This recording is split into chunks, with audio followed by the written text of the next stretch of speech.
ബാലഭദ്ര.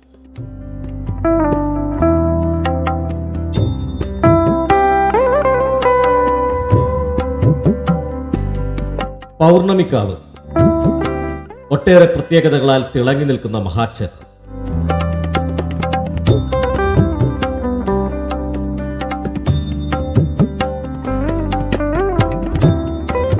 തലസ്ഥാന നഗരിയായ തിരുവനന്തപുരത്തെ വെങ്ങാനൂരിലാണ് ഈ ക്ഷേത്രം ജ്വലിച്ചു നിൽക്കുന്നത്.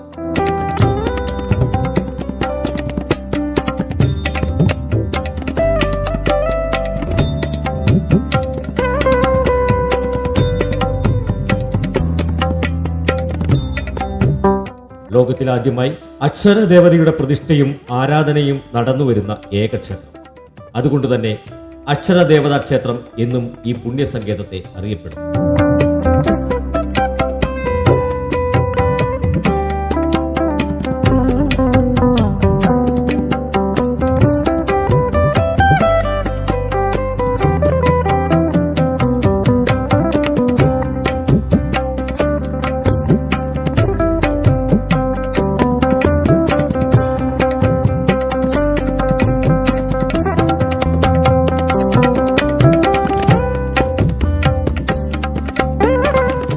ഇവിടുത്തെ പൂജാ ദിവസങ്ങളിലും പ്രത്യേകതകളുണ്ട്. പൗർണമി നാളിലും നവാഹം, ഉത്സവം, വിദ്യാരംഭം തുടങ്ങിയ പ്രത്യേക ദിനങ്ങളിൽ മാത്രം തുറക്കപ്പെടുന്ന ക്ഷേത്രം കൂടിയാണ് പൗർണമിക്കാവ്.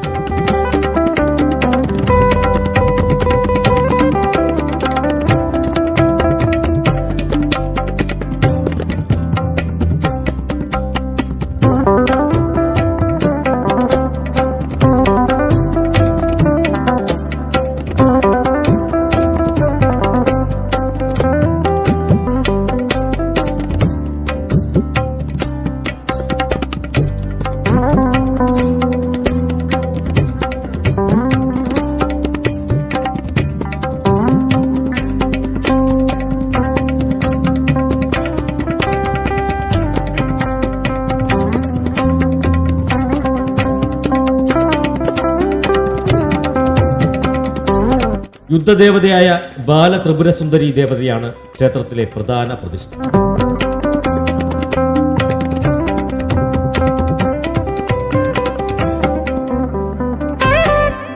ബാലഭദ്ര, വീരഭദ് സൗമ്യഭദ്ര, ക്രോധഭദ്ര, സംഹാരഭദ്ര എന്നിങ്ങനെ 5 വ്യത്യസ്ത ഭാവങ്ങളിൽ ദേവി കുടികൊള്ളുന്നു.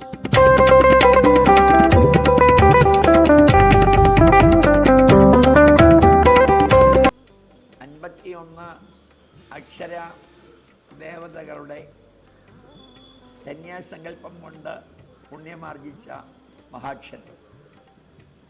പ്രധാന പ്രതിഷ്ഠ ബാലഭദ്ര ത്രിപുരസുന്ദരി ദേവി, പ്രധാന ശ്രീകോവിൽ.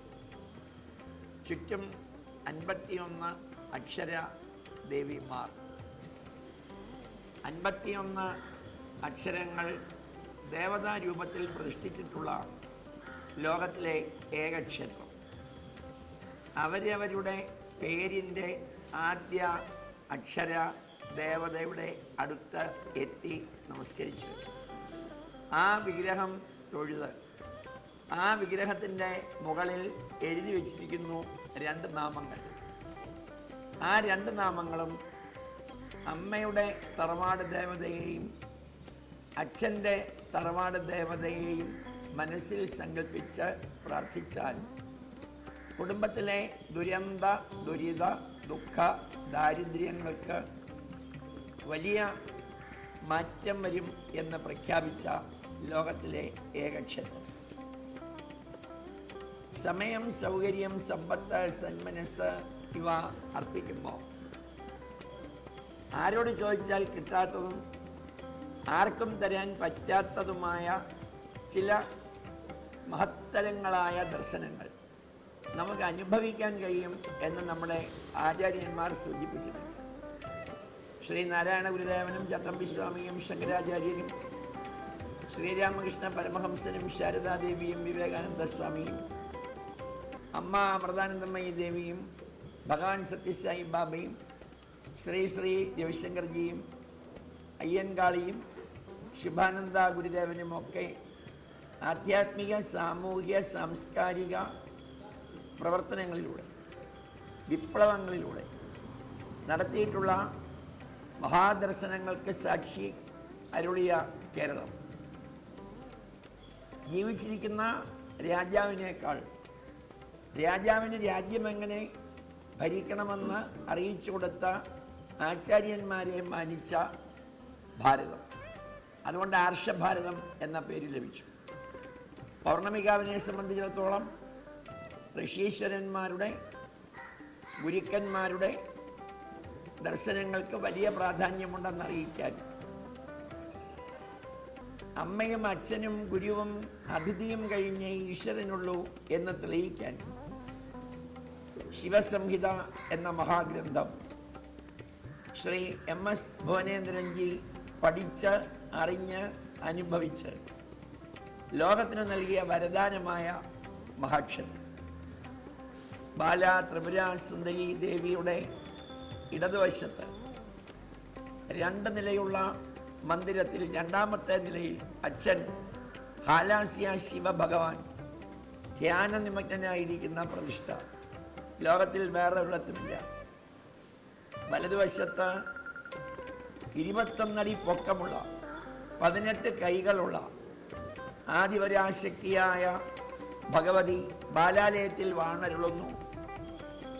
മകരത്തിനും മിഥുനത്തിനും ഇടയിലുള്ള ഉത്തമ ഉത്തരായണത്തിലെ മുഹൂർത്തത്തിൽ അത് പ്രതിഷ്ഠിക്കപ്പെടുന്നു. മക്കൾ എത്ര ഔന്നത്യത്തിലെത്തിയാലും പ്രസവിച്ച അമ്മയെയും ശരീരം നൽകിയ അച്ഛനെയും മറക്കരുതെന്ന മഹാസന്ദേശം ലോകത്തിന് അരുളുന്ന ഏകക്ഷേത്രം. അപ്പം അങ്ങനെ അത്രയും ശക്തി ദേവതയാണ് ഇവിടെ. അപ്പം ആ ശക്തി ദേവതയുടെ ഭാഗമായിട്ടുള്ള അതിൽ 5 ഭാവങ്ങളുള്ള ദേവതയാണ് ഇവിടെ പ്രദർശിച്ചത്. അതിൽ ഏറ്റവും പ്രധാനമായ ബാല ത്രിപുരസുന്ദരി എന്നുള്ള സ്ഥലം. ബാല വിദ്യാഭ്യാസത്തിനും കലകൾക്കും അതേപോലെ നിരവധി ഇതേപോലുള്ള കലകൾക്കും എല്ലാം ഈ ദേവിയെ വലിയ പ്രാധാന്യം. അതേസമയത്ത് ഈ ബാല യോഗികളുടെയും സിദ്ധന്മാരുടെയും സിദ്ധിക്ക് വേണ്ടി ആരാധിക്കുന്ന ദേവിയാണ്.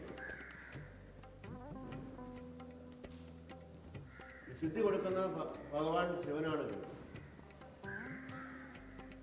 ആ ശിവഭഗവാൻ സിദ്ധി കൊടുക്കുന്ന മുമ്പേ എത്ര വലിയ ഋഷിയാണെങ്കിലും ജ്ഞാനികളാണ് അവരുടെ ജീവിതത്തിൽ, ചിന്തകളിൽ, പ്രവൃത്തികളിൽ, കർമ്മങ്ങളിലെല്ലാം തന്നെ ഏതെങ്കിലും ഒരു അധർമ്മം നിലനിന്നിട്ടുണ്ടെങ്കിൽ സിദ്ധി കൊടുക്കും. ഒരാളെ ചതിക്കണം, വഞ്ചിക്കണമെന്ന് ഒരു സിദ്ധൻ അവിടെ ജന്മങ്ങളിൽ ഏതെങ്കിലും ഒരു ഭാഗത്ത് ചിന്തിച്ചാൽ പോലും സിദ്ധി ലഭിക്കാതെ ആ സമയത്ത് സിദ്ധന്മാർ ഭജിച്ചിരുന്നത് ഈ ത്രിപുരസുന്ദരി.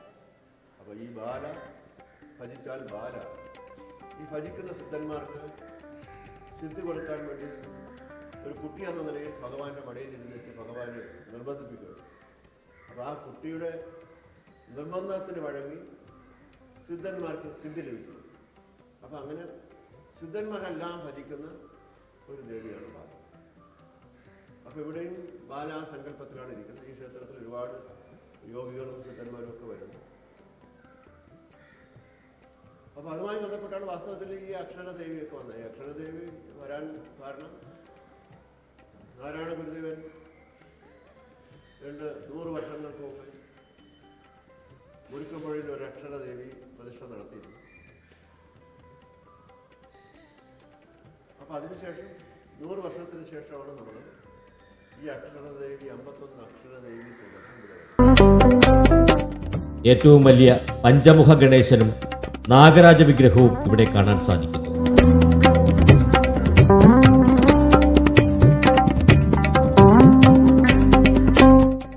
ഇരു വിഗ്രഹങ്ങളും ഒറ്റക്കല്ലിൽ തീർത്തവയാണെന്നത് സവിശേഷത ഏറുന്നു.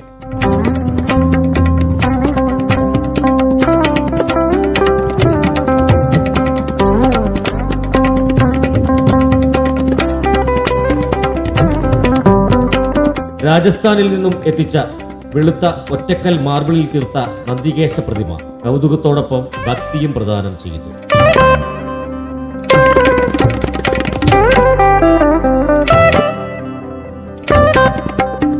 വിശ്വാസമുള്ള ഏത് മതസ്ഥർക്കും ഇവിടെ പ്രവേശനം അനുവദനീയമാണ്. യഥാർത്ഥ ഭക്തിയും ഭക്തനും ജാതിയോ മതമോ ഒരു തടസ്സമല്ല എന്ന മഹത്തായ ആശയം ഇവിടെ നിറഞ്ഞു നിൽക്കുന്നു.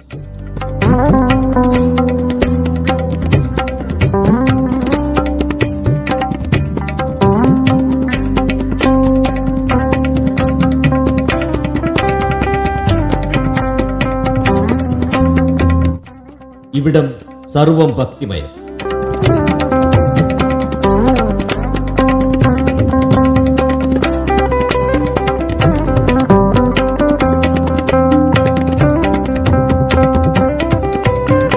പൗർണമി ദിനത്തിൽ മഹാഗണപതി ഹോമം, അക്ഷരദേവതാ പൂജ, ലക്ഷ്മി പൂജ, പൗർണമി പൂജ, കലശാഭിഷേകം തുടങ്ങി സവിശേഷങ്ങളായ ഒട്ടനവധി പൂജകൾ നടത്തപ്പെടുന്നു. പൗർണമി ദിനത്തിൽ രാവിലെ മുതൽ അർദ്ധരാത്രി വരെ എത്തുന്ന എല്ലാ ഭക്തജനങ്ങൾക്കും ഭക്ഷണം നൽകപ്പെടുന്നതിനോടൊപ്പം വിദ്യാർത്ഥികൾക്ക് പഠന സാമഗ്രികളും പാവപ്പെട്ടവർക്ക് കിറ്റ് മുതലായ സഹായങ്ങളും നൽകി കാരുണ്യ പ്രവർത്തനത്തിന്റെ മാർഗം കൂടി കാട്ടിത്തരുന്നു പൗർണമിക്കാവ്.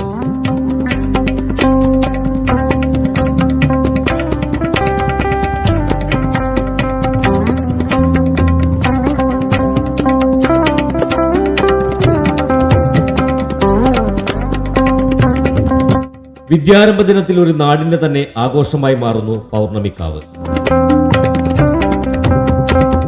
ഈ തിരുമുറ്റത്തെത്തുന്നവർക്ക് എന്നും സമാധാനപരമായ ജീവിതം കിട്ടുന്നു എന്നത് ഇവിടെ ഓരോ പൗർണമി നാളിലും എത്തിച്ചേരുന്ന ഭക്തജന പ്രവാഹത്തെ കണ്ടാലറിയാം. അത് ചെറുവഴികളിലൂടെ ഒഴുകിയെത്തി കടലായി മാറുന്നു. മനസ്സറിഞ്ഞു വിളിച്ചാൽ അനുഗ്രഹം ചൊരിയുന്ന പൗർണമിക്കാവ് ആകാശത്തെ പൂർണ്ണചന്ദ്രനെ പോലെ സർവർക്കും ഐശ്വര്യം നൽകി വിളങ്ങി നിൽക്കുന്നു.